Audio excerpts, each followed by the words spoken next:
itself, the mountain known as Jebel Musa to the Bedouins who live around it. And we first saw on top of the mountain that it was charred black. The entire top of the mountain was a dark rock material. Exodus chapter 19, verse 16 through 18 tells us, "On the morning of the third day there was a thunder and lightning with a thick cloud over the mountain and a very loud trumpet blast. Everyone in the camp trembled. Then Moses led the people out of the camp to meet with God, and they stood at the foot of the mountain. Mount Sinai was covered with smoke because the Lord descended on it in fire. The smoke billowed up from it like smoke from a furnace. The whole mountain trembled violently." We went to the top of this mountain and we found these blackened rocks. We don't know quite how they got to be black because they certainly weren't volcanic. You can see a chunk of this has been knocked off, and it's a granite-colored rock, but it is definitely black on the outside, and it is unknown as to how it got this way. And if this is the mountain of Moses, Mount Sinai, then it certainly could have been caused by the fiery furnace smoking that was on top of this mountain. Now the Bible goes on to tell us, "Moses said to the Lord, 'The people cannot come up Mount Sinai because you yourself warned us, put limits around the mountain and set it apart as holy.'" And we wondered what we'd find as boundary markers. What would be put up? So we went out into the field at the foot of the mountain, and it was unbelievable. We found right where we'd placed ourselves boundary markers, we found these rock piles about every 400 yards in a semicircle around the mountain for about almost 2 miles. And these markers, I believe, could have been the markers to keep the people away from the mountain. You can see here another pile of rocks that we have that could be the markers. And down the road we went and we found in the same semicircle arc another rock pile. Now these were old rocks. They were weathered. And we don't know how deep they went. We tried digging down, and they did continue down in the sand.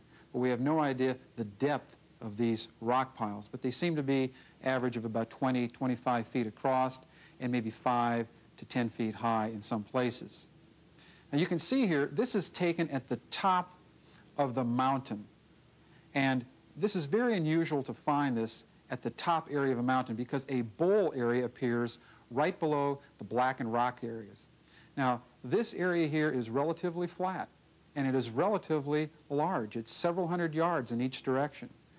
Now, this back area, you can see those rocks in the back there. There's 2 sections that have fallen out and fallen down the mountain. But when it was connected, and it obviously was at one time, it would have created this sort of a bowl effect. And Moses could have been in this bowl and have total privacy from the people down below and receive the 10 Commandments from God in this area. So it's very possible that this is the actual area where the 10 Commandments were received from God by Moses, if this is indeed the real Mount Sinai. Now, we went to the valley floor and we found this rock pile. And I should say better, it's a boulder pile, because we have these huge boulders and they were placed in such a way as to form what appears to be an altar.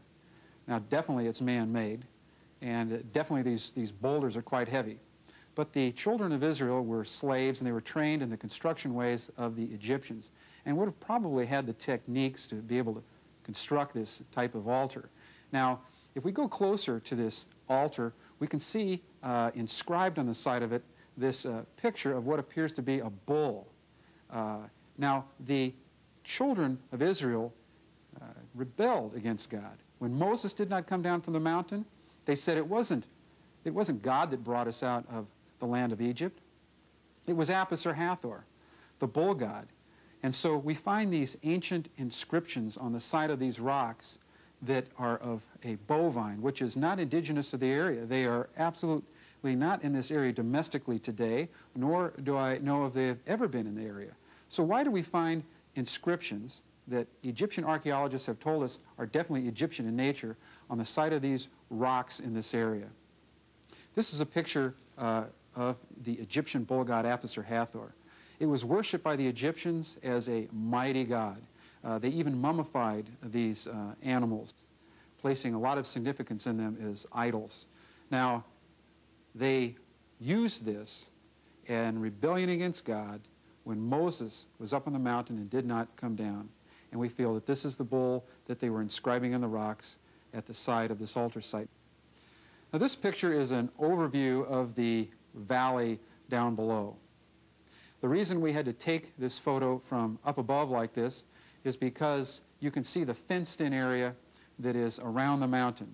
We have this sign that says keep out, a high fence with barbed wire, and the Saudi Arabian government does not want anybody in there, and I do not quite know the reasoning behind this.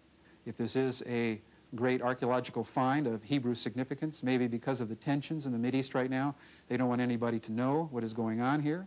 But in any event, they're guarding it quite heavily.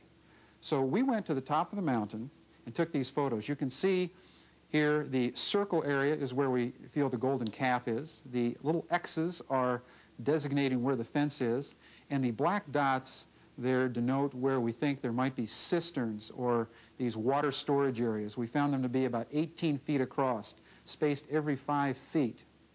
And they had 3 lines of rocks around them. So they had 3 layers of rock around them. It would make them almost watertight to the sand around them.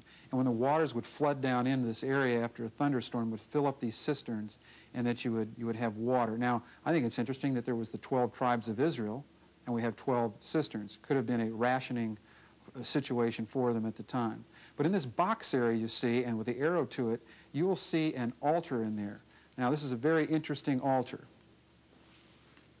The Bible